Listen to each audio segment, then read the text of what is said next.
I feel like Beauty from Beauty and the Beast, nestled in all this shrubbery. You know, that little story tale back in the day, and it's like a maze in the garden. Well, this is how this house sits behind me, and I'm nestled in the garden. This house is actually a cottage. Feels like a cottage, looks like a cottage, and was built by Patrick Stanigar, architect, back in the 1980s. It's actually on the higher level ground, and I'm on the lower level.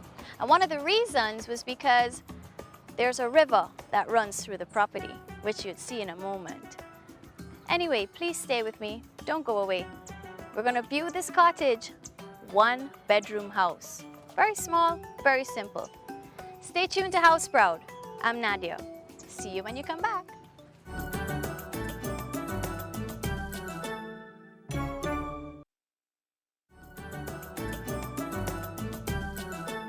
Hi, and welcome back.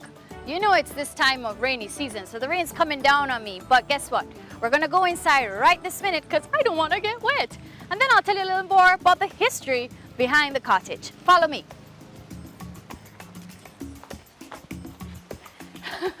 The rain's coming down really pretty heavy now. Okay, so we're in the veranda, right?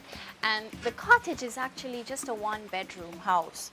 It was built for Patrick Stanigar's cousin to be an artist, happens to be an artist slash potter. What can we find in the veranda? Well, one of the cute things that I like is this multi-purpose seating area or display unit. And you'll notice pieces of pottery, which, well, they were done by Marguerite Stanigar, the artist slash potter. And I'm standing right next to a four-seater round table glass top wrought iron. Actually, the homeowners prefer to eat outside than inside. A little bit cooler, I guess. And then we have also in the veranda this, it's actually made out of metal, and it's like a rocking chair almost. On springs, very comfortable. You can sleep nicely in the evenings when you come home from work. And just a simple wicker coffee table with a glass on top. Here we have really unusual doors slash windows. They're not your typical doors because they're definitely not the size of a typical door. And one of the good things is when it's closed, you can't even see the grill work because they've cut it in such a way that it fits into the body of the glass panes in the doors. The tiles that are throughout the house are actually cement, traditional old cement tiles. Are you ready to go inside? I'm ready to go inside. Follow me. Oh, wait. Wrong door. Welcome to my house. So we're in the living room, and it houses a three-piece bamboo set with a coffee table in the center. This is a John Benjamin's piece. The ceiling is wooden rafters. Not sure why Patrick did it this way, because if you were to take the ceiling out and put it on a vertical or a horizontal, it looked like a bookshelf. Remember, I also told you that this house was originally built for the potter. So shelving was built above each window in the living room to allow to display some of her pieces. It's a very small area. So from the living room, right across is our kitchen. Simple, very, very simple. And a cute little spice rack right above the stove so you can see your spices, you know, when you're cooking whatever you're cooking. At the window, right by the sink, this is to the back of the house, and this is actually the wash area. Houses the washing machine and dryer, which is unique because of all the houses that we've done thus far. Everybody's wash area has been inside the house, but we'll show you that later on. And check these out. Frosted glass panes. It stores, I'll take a peek. all mugs and that kind of thing, glasses. But this is what I like the most, the little inlay again. And it complements the blue on the window in the middle. Cute. To the right of the kitchen, we have bamboo. This is so cute. Breakfast table just for two. And a bay window right above or the side of the table and chairs. And the unique thing about this bay window, when the windows are open, if it rains, you don't have to close it because it's sheltered by the roofing on the outside. So follow me now. We're going to go to the room where she used to make all of the pottery. Look at this. This is also one of Marguerite's pieces. And we have an antique cabinet here, which houses the liquor. Every house we go to has liquor. Come on, let me show you where the pottery used to be made. Right in here. Well, it was changed to create a second bedroom in the house. But this is where all Marguerite's pottery, ceramic stuff, you know, this was her studio. So the roofing again is the same. We're going to ask Patrick why he built this bookshelf in the ceiling. As well as you'd notice, on the outside of the house, the finish of the masonry work is raw, but on the inside, it's painted white, but you still see that raw effect, the actual bricks laid one by one. Again, some bamboo pieces of furniture. I like bamboo. And it's used actually as a guest room as well as an office for the homeowner. And off of the guest room, it has its own bathroom.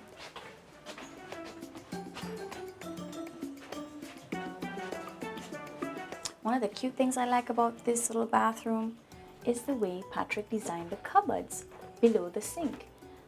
They open out, so you get the entire cupboard underneath to use. You know, you don't hitch up too much.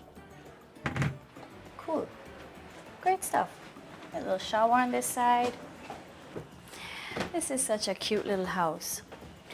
Stay tuned, because when we come back, I'll take you upstairs and show you the master bedroom, and then meet Patrick Stanigar, the architect responsible for designing. Welcome back. Before we actually see the master bedroom, just a couple things I want to show you just as I'm standing here.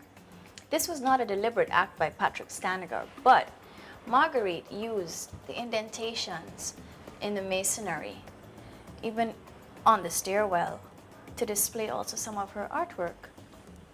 The stairwell, as we speak, the staircase is made of a local wood called Spanish elm. And check this out. This curve is just so cool. And then the curve on the, I guess what you'd say, this comes like the handle, I don't know, the railing almost to hold on to when you're climbing the stairs, is complemented by the curvature at the bottom 3 steps. All hand done, and neatly too. This is so cute. Again, to display the artwork. It's all about the pottery in this house. Well, it's about time you got upstairs. This is the master bedroom. Quite spacious. And one of the cute things about it is this room was originally supposed to have been 2 separate rooms. And this is the marker for that. Apparently, Marguerite would use one side to do her artwork and paintings and stuff upstairs, and also sleep on the same floor. But what they've done is left an open space.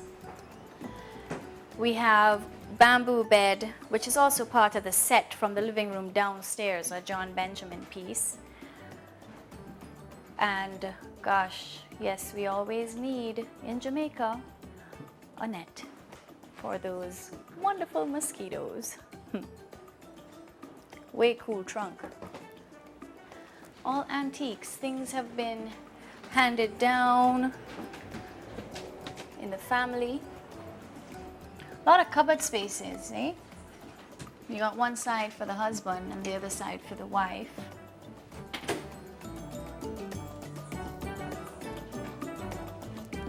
This is another antique, a little dresser. I don't know how far back it goes, but solid. There's nothing more than a solid piece of wood. And a wicker basket. Well, or vase, or don't know.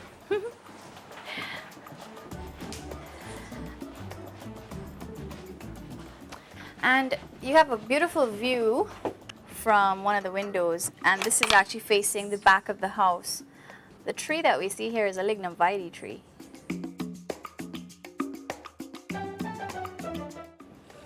As I stand here, one of the things we gotta ask Patrick is, why build right by the window? This indentation is like a cave almost by the window with a light. So I guess for some reflection purposes at night, you know, it'll illuminate the entire room or by the window. We'll find out when Patrick comes. Another feature I want to show you, and there's a purpose behind Patrick's madness, is the ventilation hole, that round hole in this triangular framework. And when we go outside, you'd see it, what it looks like from the outside, because you don't see this round circular hole just staring you in the face. And also, the homeowners love to read, hardworking people, so they need an area for storing their books, etc. Does this remind you of anything? Yes, it does. The ceiling downstairs. Again, another one of these. Hey, maybe I could put my face here. You think they'd like my face to show off? No, I don't think so. Follow me to the master bathroom now.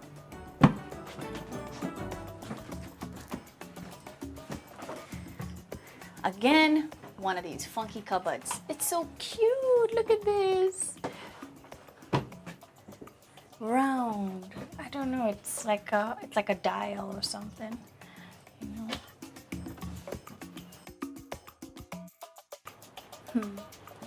Well, we do have to meet Patrick Stanigar next. But did I tell you about the shutters? These cute little shutters are on the inside, and then you have the grill work and the other kind of French windows on the outside. Cute concept. Well, let's not wait any longer, because Patrick's waiting on me. Come on.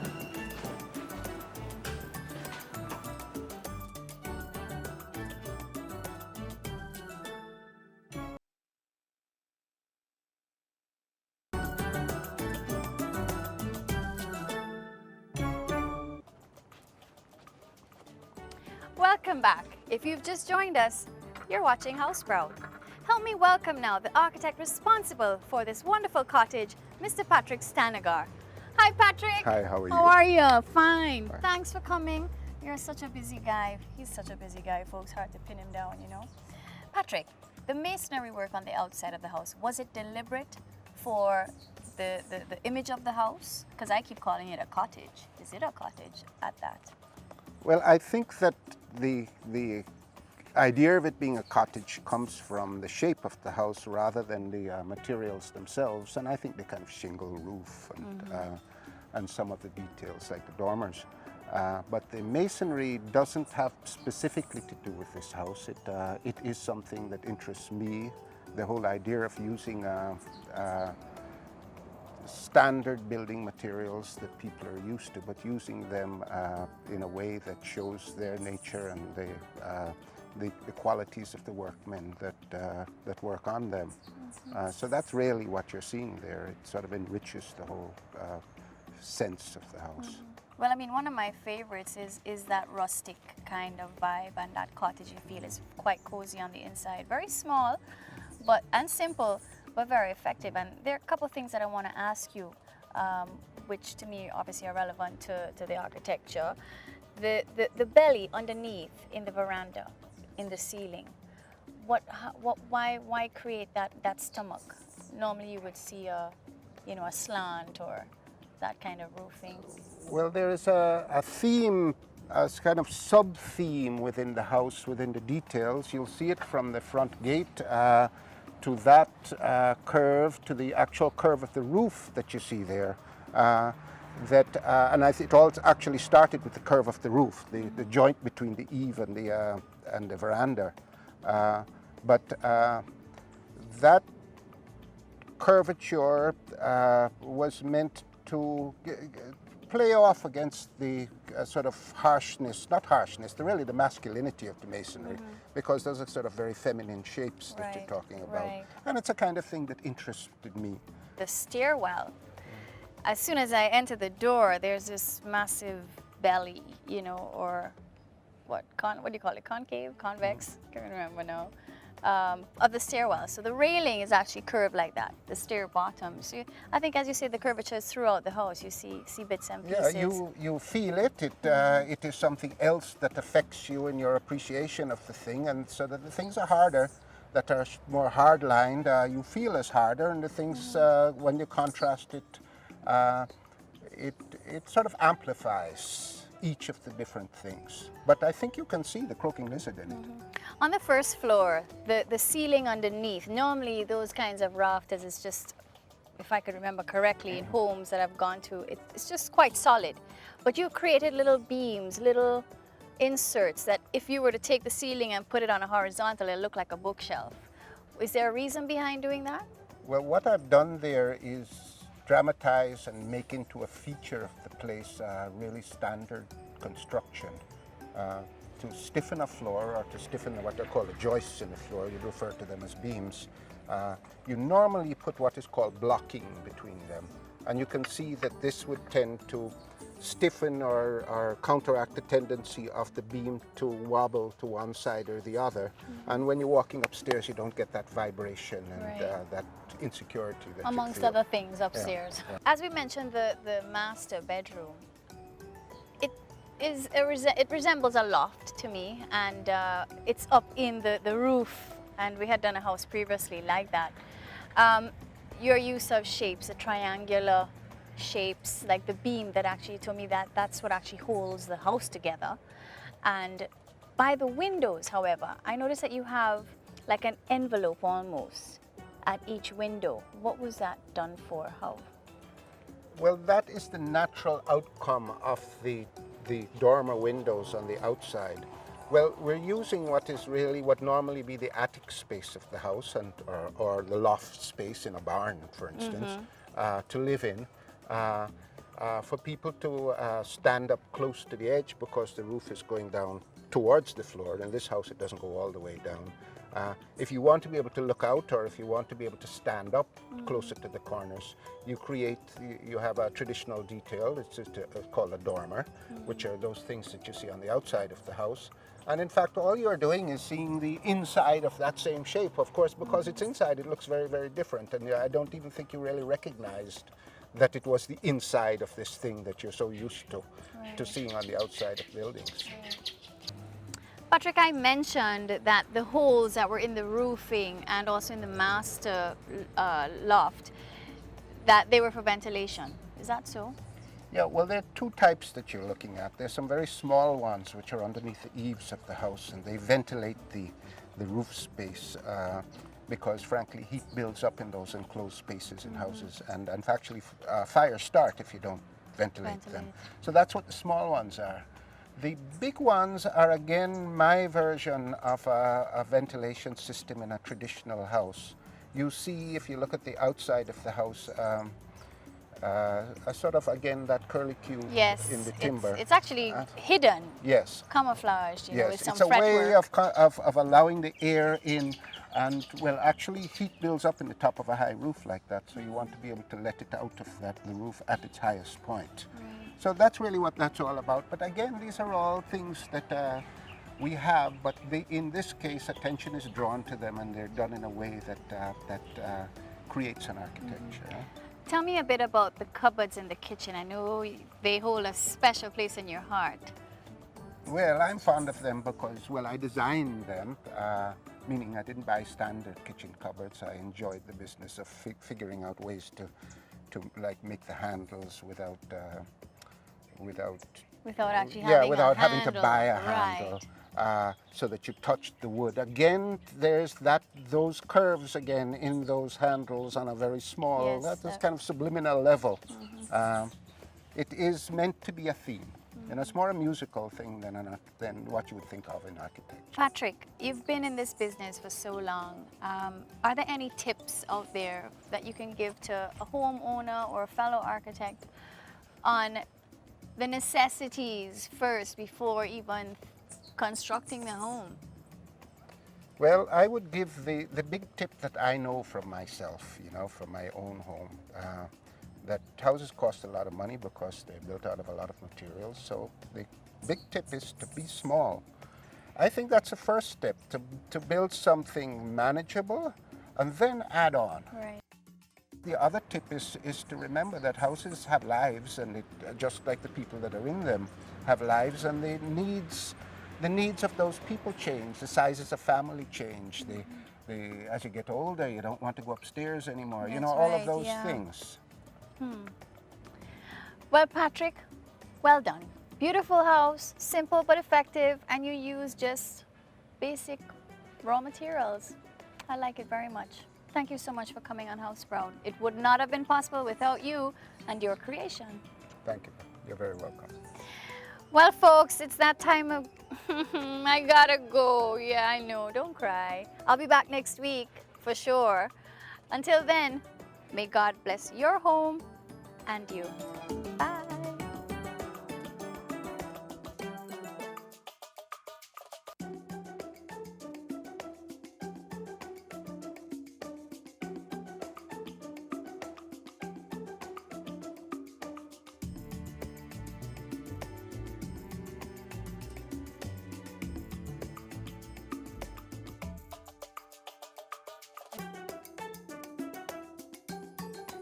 Hi, I'm Nadia. Join me on the next edition of House Proud, where we feature a creation by Patrick Stanigar. See you then.